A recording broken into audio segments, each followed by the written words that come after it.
Assalamualaikum warahmatullahi wabarakatuh. Innal hamdalillah nahmaduhu wa nasta'inuhu wa nastaghfiruh wa na'udzu billahi min shururi anfusina wa min sayyiati a'malina. May yahdihillahu fala mudilla lahu wa may yudlil fala hadiyalah. Asyhadu an la ilaha illallah wahdahu la syarikalah wa asyhadu anna Muhammadan 'abduhu wa rasuluh. Allahumma salli ala sayyidina Muhammad wa ala alihi wa sahbihi ajma'in. Alhamdulillah, para hadirin yang dirahmati Allah Subhanahu wa taala, kita bersyukur kepada Allah Subhanahu wa taala karena sampai saat ini masih memberikan kita begitu banyak kenikmatan, sehingga dengan kenikmatan tersebut kita dapat melaksanakan rutinitas kita, kegiatan positif kita, yaitu mempelajari hadis-hadis Rasulullah Sallallahu Alaihi Wasallam. Maka dengan nikmat ini patutnya kita bersyukur kepada Allah Subhanahu Wa Taala. Ada nikmat yang kebanyakan dari kita, ada nikmat yang kebanyakan dari kita tidak menyadari bahwa nikmat tersebut begitu mahalnya. Bahkan nikmat tersebut tidak bisa diukur dengan uang. Contohnya, ketika misalkan uang yang kita dapatkan 2 juta, bisa jadi orang mengatakan itu banyak.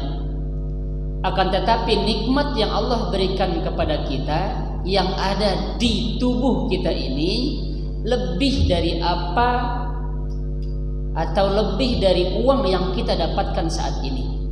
Contohnya, kalau misalkan ibu punya tangan, kemudian tangan tersebut sebelahnya atau sebelah kanan saya beli seharga 50 juta. Apakah ibu mau? 50 juta loh, luar biasa mahal. 50 juta banyak, itu nominalnya banyak sekali. Atau dua-duanya, tangan ibu dua-duanya saya beli seharga 100 juta. Mau? Itu terkadang nikmat yang kita tidak sadari yang Allah berikan kepada kita. Nikmat itu bukan berarti bentuknya materi saja yang berupa uang itu. Akan tetapi ketika Allah berikan kita nikmat tubuh badan yang sehat ini, kalau misalkan kita nominalkan berbentuk uang, maka tidak akan bisa dihargai dengan uang. Makanya ini yang perlu kita syukuri. Oleh karenanya ketika Allah berikan kita tubuh yang sehat ini, kita syukuri dengan cara berbuat kebaikan selama kita sehat. Salah satunya adalah berangkat ke majelis ilmu. Baik, kita lanjutkan. Sebelum kita lanjut ke hadis, seperti biasa kita membaca surah Al-Kahfi sebanyak 10 ayat. Kita mulai. A'udzu billahi minasy syaithanir rajim.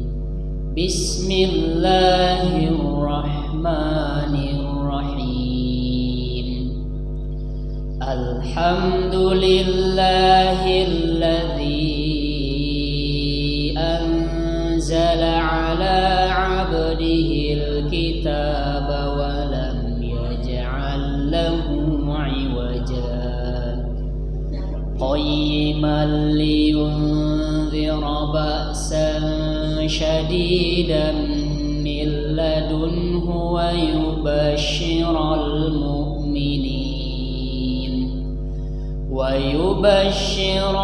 mu'minin alladhina ya'maluna as-salihati anna lahum ajran hasanan makithina fihi أبدا وينذر الذين قالوا اتخذ الله ولدا ما لهم به من علم ولا لآبائهم كبرت كلمة تخرج من أفواههم إن يقولون إلا كذبا فلعلك باخع نفسك على آثارهم إن لم يؤمنوا بهذا الحديث أسفا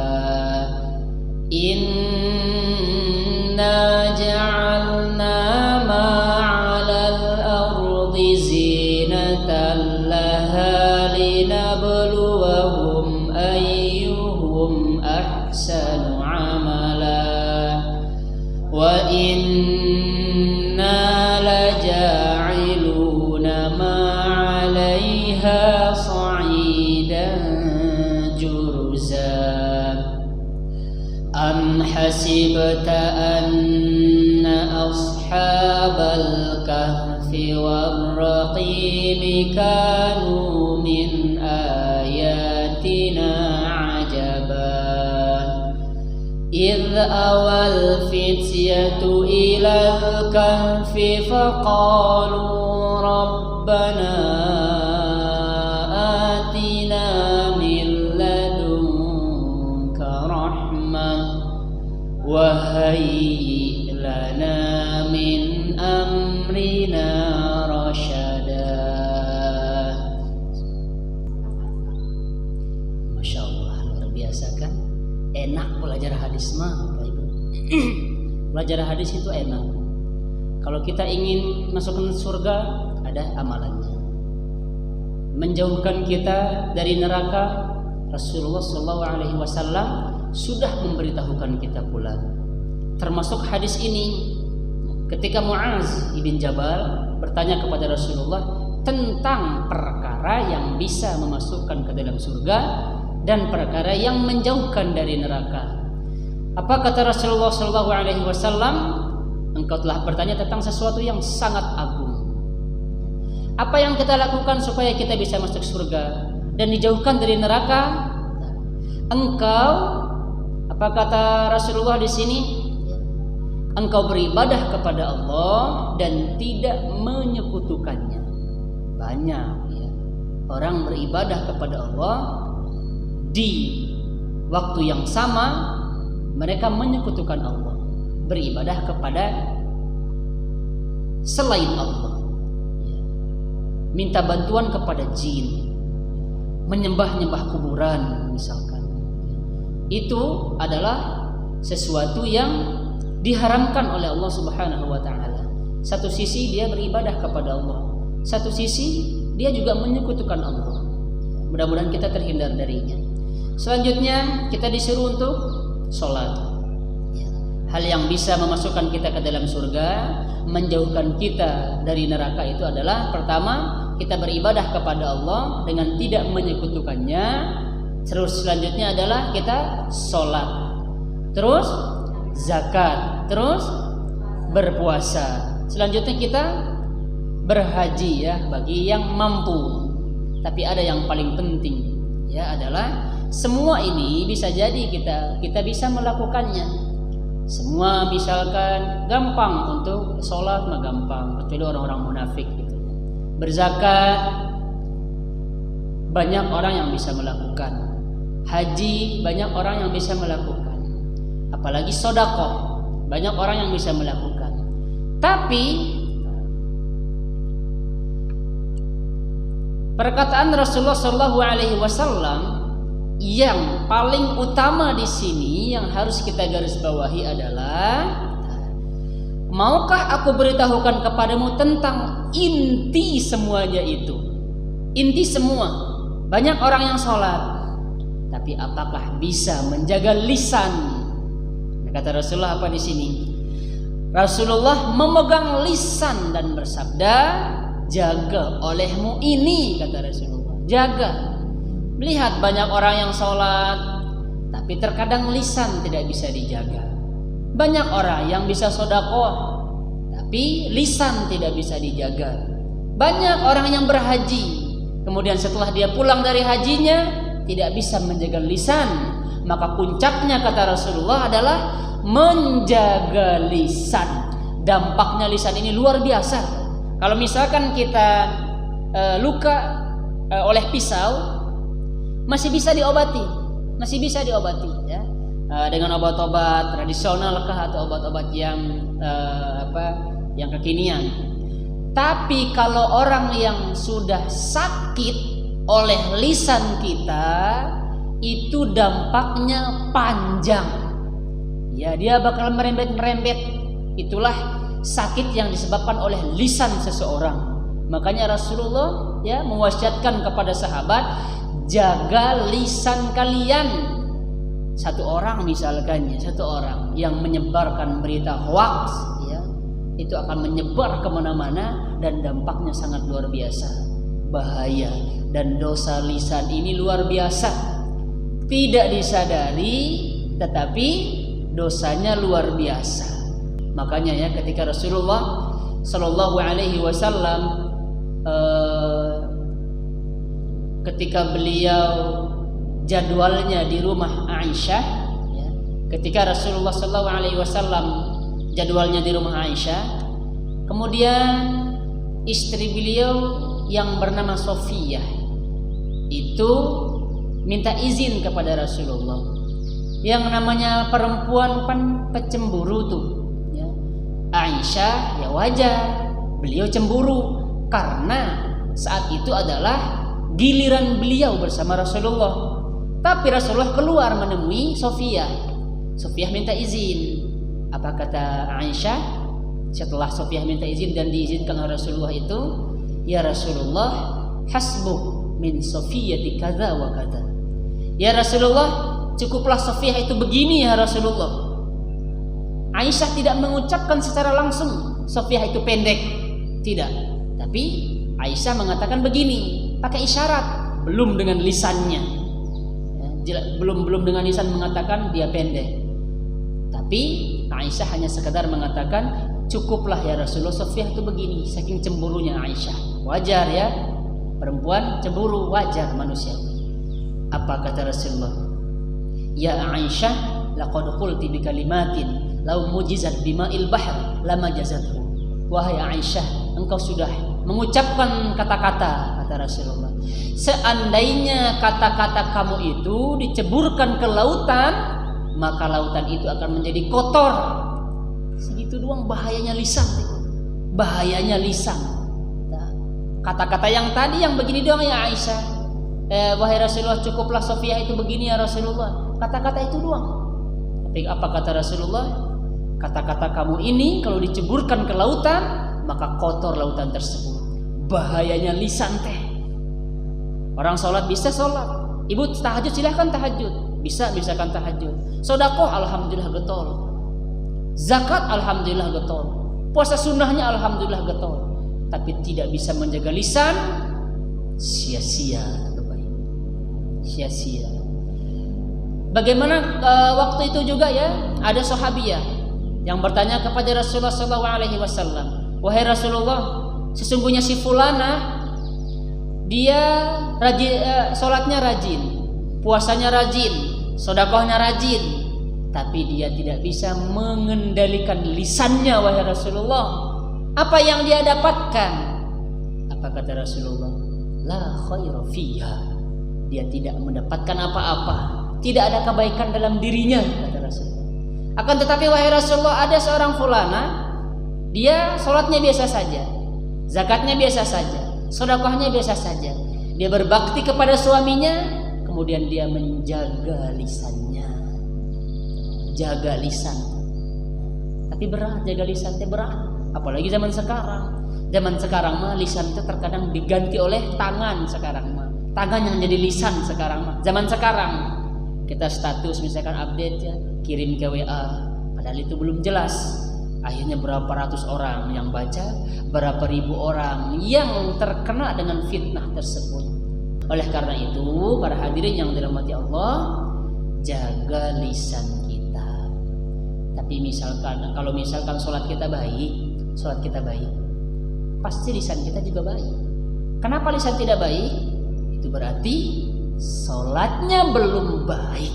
Nah, itu ya Bapak Ibu. Mudah-mudahan ini ada manfaatnya. Sekali lagi, bahayanya lisan ini luar biasa. Termasuk ketika kita bercanda. Ada orang terkadang tidak bisa bercanda. Ada orang yang tidak bisa diajak bercanda. Orang misalkan kita bercanda begini, yang lainnya biasa-biasa aja. Tapi yang satu lagi dia merasa tersinggung. Terkadang itu yang membuat kita, walaupun kita tidak sadar ya dengan ucapan-ucapan kita ini, walaupun kesannya itu bercanda, tetapi ada orang yang tidak bisa dibercandain dengan hal yang demikian. Makanya oleh karena itu sangat susah sekali untuk menjaga lisan.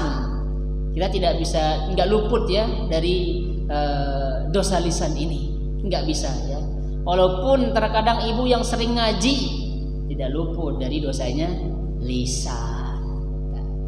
Ustadznya saja digosipin, ustadz yang menyampaikan hal-hal yang benar saja digosipin. Jangan ngaji ke Pak Ustadz itu mah, soalnya Pak Ustadz itu mah ngebahasnya ini terus ustadz. Atau misalkan ustadznya terbebas dari gosipan ibu-ibu semua. Alhamdulillah ustadz bebas dari gosipan jamaahnya. Ustadznya bisa jadi bebas.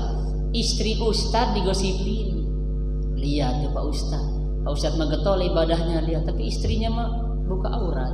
Istrinya mah masya Allah ngegosipin kemana-mana. Istri ustadz saja digosipin. Itulah dia bahasanya lisannya Bapak Ibu. Mudah-mudahan kita termasuk orang yang bisa menjaga lisan kita. Kita berusaha ya. Selalu ada kabar gembira dari Rasulullah. Ketika kita ingat dosa-dosa kita, perbanyak istighfar. Maka sebelum tidur, maka ingat dosa-dosa kita kepada orang lain, dan dosa-dosa orang lain kepada kita itu saat itu juga kita maafkan.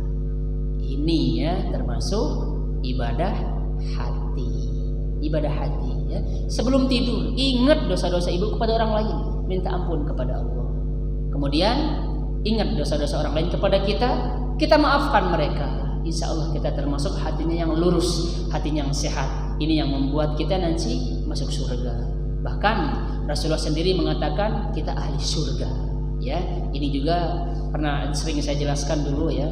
Ketika ada seorang laki-laki yang berjalan masuk ke Madinah, Rasulullah mengatakan dia ahli surga 3 kali berturut-turut. Ini sudah saya sampaikan ya dulu, sering saya sampaikan, mudah-mudahan masih ingat. Sudah jelas.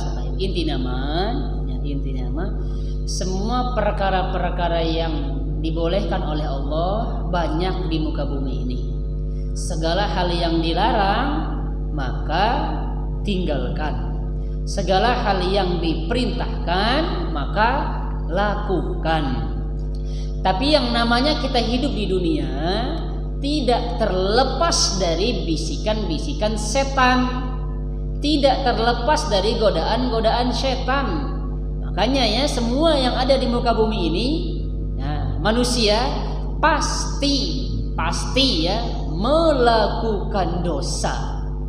Makanya tolak ukur bagaimana tingkat keimanan kita, tingkat ketakwaan kita, lihatlah ketika kita sendiri. Kalau misalkan di sini ya, bisa jadi kita berpura-pura sebagai orang yang baik. Itu seperti malaikat misal, baik, apa yang diucapkan baik-baik saja, dia jaga tingkah lakunya. Tetapi ketika dia sendiri, kita tidak tahu apa yang dia lakukan. Yang mengetahui adalah Allah. Selain Allah ada nggak yang mengetahui apa yang kita lakukan ketika kita sendiri? Ada yang mengetahui. Maka itulah yang akan menjadi saksi-saksi nanti di akhirat. Malaikat yang ada di kiri dan kanan mengetahui apa yang kita lakukan ketika kita sendiri. Bahkan jin juga mengetahui apa yang kita lakukan tatkala kita berada dalam kesendirian. Ya. HP misalkan yang kita pegang ini dia bakal jadi saksi nanti di akhirat. Apapun ya di sini akan jadi saksi nanti di akhirat. Oleh karena itu, ketika kita takut kepada CCTV yang dibuat oleh manusia tuh, CCTV, terkadang ada orang lihat CCTV dia takut. Ada CCTV, akhirnya dia tidak melakukan kerusakan, dia tidak melakukan kemaksiatan. Tapi ada hal yang lebih daripada itu. Kalau orang yang beriman, yang imannya luar biasa, ya, yang ketakwaannya sudah tinggi, maka dia akan takut kepada CCTV Allah. CCTV Allah mah apa kira-kira? Banyak yang ada di kiri kanan kita CCTV. Jin-jin yang di sini lewat CCTV. Jadi sekali lagi ya, yang sudah jelas-jelas dilarang mah kita tinggalkan dengan semaksimal mungkin. Sebagaimana ya penjelasan, bertakwalah semampu kita. Bertakwa ya semampu kita saja. Nah itulah dia nanti. Kalau kita sudah berusaha berdoa, kita sudah berikhtiar, kita berusaha meninggalkan hal yang dilarang oleh Allah, kita berusaha untuk melakukan hal yang diperintahkan oleh Allah. Kemudian ketika kita terjerumus dalam kemaksiatan, ada solusinya. Apa solusinya? Perbanyak istighfar. Kita minta ampun kepada Allah Subhanahu wa ta'ala. Baik, segitu ya penjelasan singkatnya mah. Apa itu zuhud? Apa itu zuhud?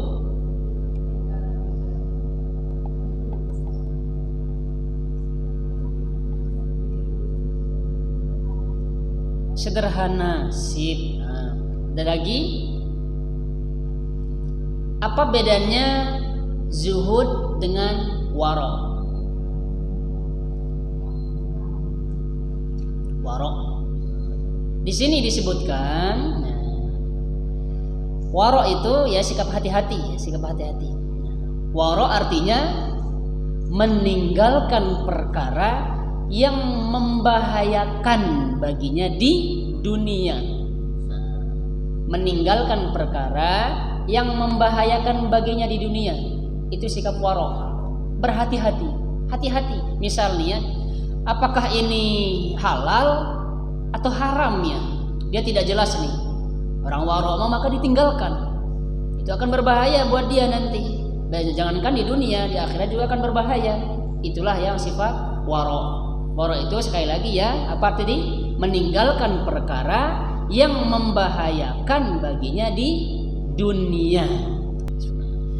Kalau zuhud bagaimana zuhud? Zuhud itu meninggalkan hal yang tidak mendatangkan manfaat di akhirat. Yang tidak bermanfaat di akhiratnya dia bakal tinggalkan. Gak ada manfaatnya. Bahkan Rasulullah SAW pernah bersabda ya, dijamin bagi kalian surga di pinggiran. Surga di pinggir. Dijamin ya, surga bagi kita di pinggir. Bagi orang siapa? Bagi orang yang meninggalkan cerita-cerita dusta. Walaupun niatnya untuk membahagiakan seseorang, untuk membuat orang itu ketawa. Berbohong, ini mah berbohong. Cerita-cerita ngawal ngidul gitu Bu ya. Nah, itu orangnya dijamin bagi orang yang meninggalkan hal tersebut. Karena itu tidak ada manfaatnya. Maka itulah yang namanya zuhud ya.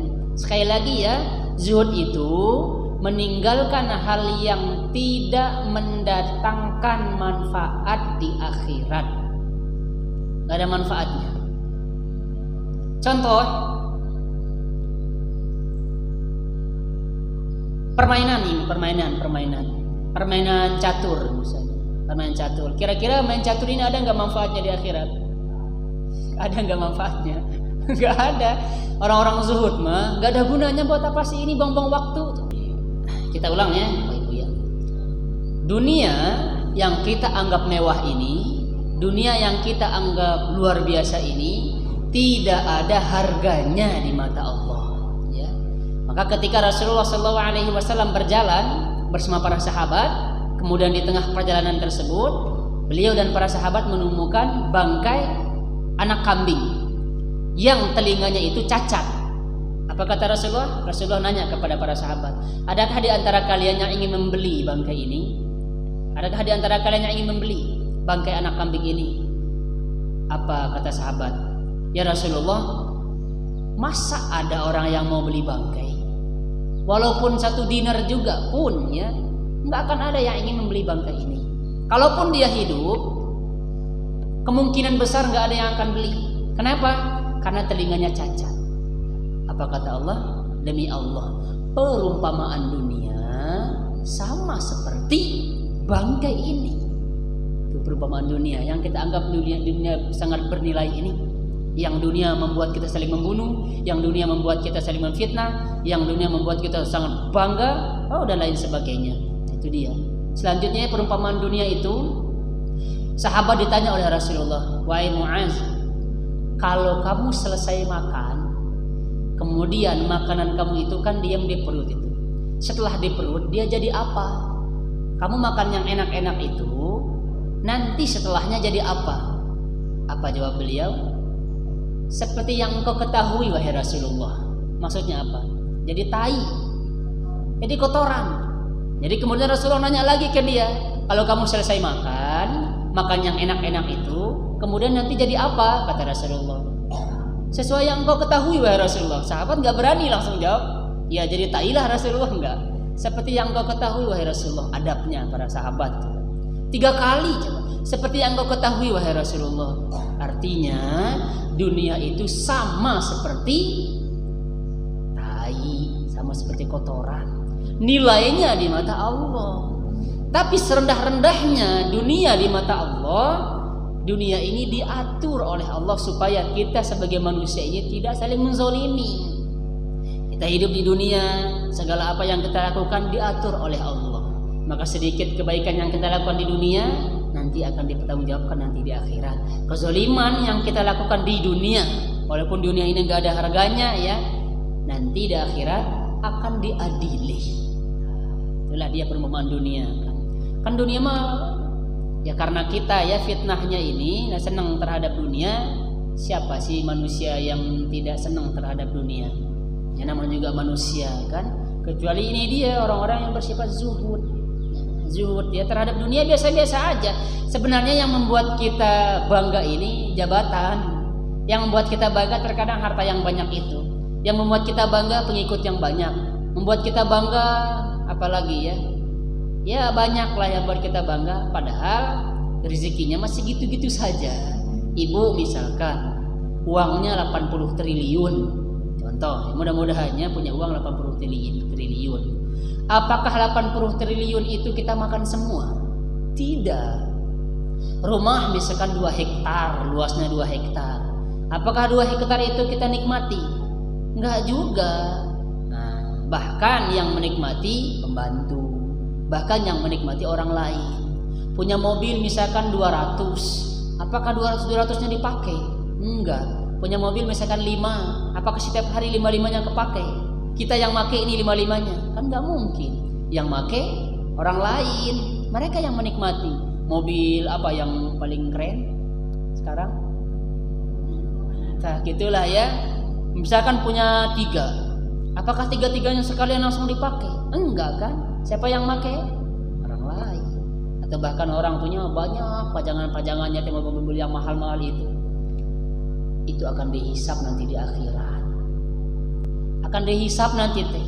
Kita lihatnya kadang di YouTube ya, kadang sekilas kita lihat, masya Allah mobilnya banyak, mobil banyak, tapi nggak kepake. Alhamdulillah kalau kepake, alhamdulillah kalau bermanfaat mah. Yang harganya sekian ratus miliar misalkannya, itu akan diazab nanti di akhirat, dihisap nanti di akhirat. Oleh karenanya, yang kita bawa nanti di akhirat itu adalah berapa banyak manfaat dari harta kita tersebut. Berapa banyak manfaat yang dirasakan oleh orang banyak. Itulah yang kita bawa nanti di akhirat. Bukan banyaknya fisiknya, bukan. Kan tidak dibawa di dalam kubur. Enggak kan? Rumah enggak dibawa, mobil enggak dibawa. Bahkan orang yang paling kita cintai pun di dunia ini misal enggak bakal mau ngikut kita ke dalam liang lahat tersebut, nggak bakal. Yang setia, yang menemani kita adalah amalan kita. Itu dia. Baiknya, hadis ini pendek tapi luar biasa. La dharor wala diror. Tidak boleh merugikan dan tidak boleh saling merugikan. Kalau kita misalkan berpegang kepada hadis ini, maka semua permasalahan tentang muamalah pasti larinya ke hadis ini. Semua permasalahan muamalah ya pasti merujuknya kepada hadis ini. Jadi tidak boleh merugikan dan tidak boleh saling merugikan. Makanya semua permasalahan muamalah itu kembali kepada hadis ini. Contoh nih yang merugikan ya, yang merugikan. Si A dia jual celana harganya 100.000. Si B sebelahnya jual celana harganya 20.000. Padahal sama-sama bahannya mah sama. Misalkan yang 100.000 ini dia dapat untung sekian. Walaupun dia jual yang di sebelah ini yang 25.000 misalnya, 25.000 dapat untung 5.000, tidak boleh seperti itu. Itu namanya merugikan. Merugikan siapa? Sama pedagang. Nah, maka tidak boleh. Makanya orang-orang itu harus mengerti juga ilmu pasar. Tidak boleh ini kita ya, harga pasarannya misalkan 100.000, justru dia 50.000. Akhirnya kan orang-orang pada ke dia, sehingga tetangga yang sebelah jadi sepi. Ini maksudnya merugikan. Makanya semua muamalah kembali lagi ya akan kembali kepada hadis ini. Tidak boleh merugikan dan tidak boleh saling merugikan. Gitu ya. Termasuk masalah waris. Masalah waris atau wasiat. Misalkan ada orang berwasiat, saya wasiatkan ini harta saya setengahnya nanti kalau saya meninggal, harta saya setengahnya saya berikan kepada si fulan. Boleh nggak seperti itu? Tidak boleh. Berapa maksimalnya wasiat? 1/3. Tidak boleh lebih dari itu. Makanya kembalikan lagi ke hadis ini. Tidak boleh. Apalagi ya ada di sebagian tempat, pokoknya mah nanti kalau saya meninggal semua sama rata. Sama rata semua. Hartanya misalkan 10 juta ya. Anaknya 5, semua 2 juta. Padahal ada laki-laki misalkan di sana, laki-laki misalkan 2 orang ya, anak perempuannya 3 orang. Tapi si ibunya sudah berwasiat, nanti kalau saya meninggal harta warisan saya semua ini dibagi rata saja, 2 juta, 2 juta, 2 juta, 2 juta. Padahal ada hak yang lain. Nah, ada misalkan bapak yang lahir kan. Saya misalkan meninggal ya, kan istri saya juga punya hak, ibu saya juga punya hak, anak saya juga punya hak. Tapi kalau misalkan semua kita berikan ke anak plus disamaratakan, itu termasuk merugikan yang lain. Nah, jadi kesimpulannya ya, hadisnya mah pendek tapi luar biasa ini dalam kehidupan kita sehari-hari. Tidak boleh saling merugikan. Apalagi misalkannya jangan beli di toko sana makan 150.000. Kalau nggak percaya mah sokwe, saya mah sokwe 50.000. Saya mah ngambil untungnya sedikit saja, dia mah ngambil untungnya banyak. Ini juga ketika kita memberitahukan orang lain tentang istilahnya ya saingan kita dengan kata-kata demikian, itu juga termasuk merugikan. Maka tidak boleh. Misalkan di sini jualan baju semua yang umum-umum saja lah, harganya misalkan 100 atau 98.000 wajar. 95 itu aja ya, sesuaikan saja sesuai dengan ini harga yang ada di sekitar saya. Makanya kan dulu terjadi di zaman Umar bin Khattab di pasar ya, ada orang yang misal dulu jualannya yang lain mah harganya anggaplah harganya 10 dinar misalkan harganya, ada orang yang jualnya 2 dinar, sangat jauh banget harganya teh. Jadi orang-orang semua itu pergi ke dia yang menjual sangat murah ini, 50% lah murahnya dia teh. Nah, akhirnya Umar datang, naikkan harga kamu, kalau enggak aku cambuk, kata Umar. Makanya kita yang berkecimpung di pasar, harus mengerti juga fikih pasar. Sehingga semuanya itu akan kembali kepada hadis ini. Apa hadisnya yang pendek ini? Tidak merugikan dan tidak saling merugikan. Jangan merugikan. Sip, alhamdulillah. Intinya mah Ibu ya, gugatan itu hanya berlaku pada darah dan harta, maka boleh menggugat. Selain itu mah tidak boleh. Contoh misalkan dalam darah ya,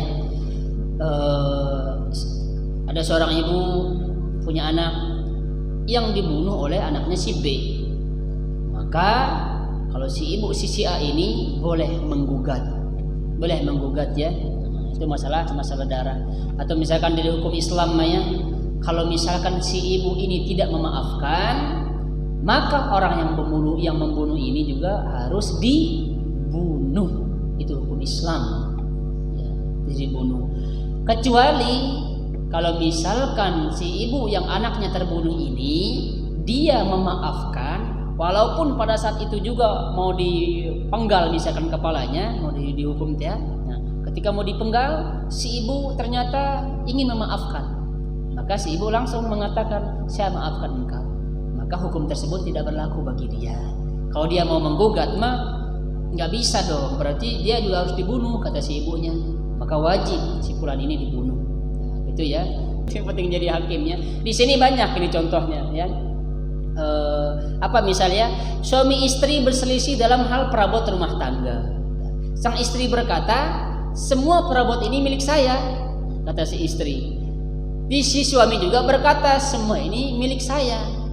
Maka di sana tempat hakim itu jadi rada rudet lah ya, sedikit memutuskan perkara tersebut. Maka bagaimana caranya? Lalu kita lihat keadaan perabot. Jika perabot yang biasa digunakan oleh laki-laki, maka itulah milik laki-laki. Kalau jika perabot tersebut sering digunakan oleh perempuan, maka itulah milik si perempuan. Nah itu ya jalan-jalan pintasnya. Contoh yang lain juga ya. Ini ada kisah praktek dengan menggunakan bukti qarinah. Apa yang ada dalam kisah Nabi Sulaiman? Nabi Sulaiman pernah mendatangi dua orang wanita, di mana wanita tersebut bersama seorang bayi. Kedua wanita ini secara berbarengan meninggalkan anak mereka. Untuk apa? Untuk satu keperluan. Pada suatu ketika datanglah seekor serigala. Yang memakan satu anak. Kemudian si ibu yang dua ini bingung, apakah ini anak dia atau bukan. Sehingga dia datang kepada Nabi Daud. Nah, ini kisah Nabi Daud juga Ibu ya. Ini sering disampaikan oleh guru-guru kita. Kisah ini juga sering disampaikan oleh guru-guru kita. Ada seorang wanita, dua orang wanita ya, yang punya anak, dua-duanya masih bayi. Dia tinggalkan di sana sebentar karena ada keperluan. Suatu ketika qadarullah anaknya dimakan oleh serigala. Cuma satu doang yang dimakan. Yang satu ini berebutlah seorang ibu, yang dua ibu ini berebut dianya. Ini anak saya. Yang satu lagi mengaku ini anak saya.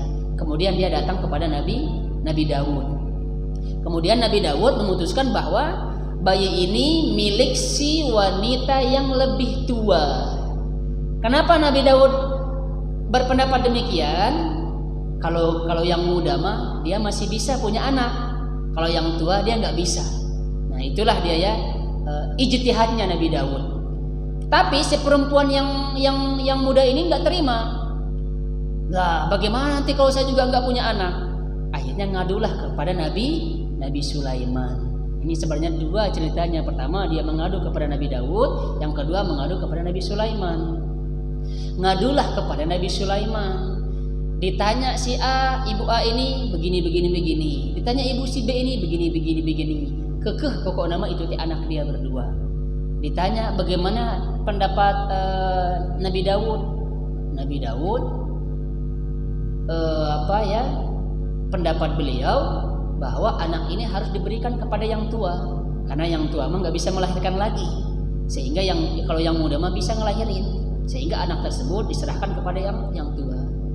Oh kalau begitu kata Nabi Sulaiman, ini mah ijtihad Nabi Sulaiman ya, sini anaknya saya potong, kata Nabi Sulaiman. Dipotong ya. Jadi ketika Nabi Sulaiman ingin membelah bayi tersebut, di sini ya, wanita yang tua ternyata menyetujui. Wanita yang tua menyetujui ternyata. Ketika ditua, nggak apa-apa kata wanita yang tua. Kalau si wanita yang muda mah apa? Diem dia kalau yang muda mah. Kalau yang tua mah silahkan. Ketika sudah dipraktekkan, yang muda bilang apa coba? Yang muda bilang jangan.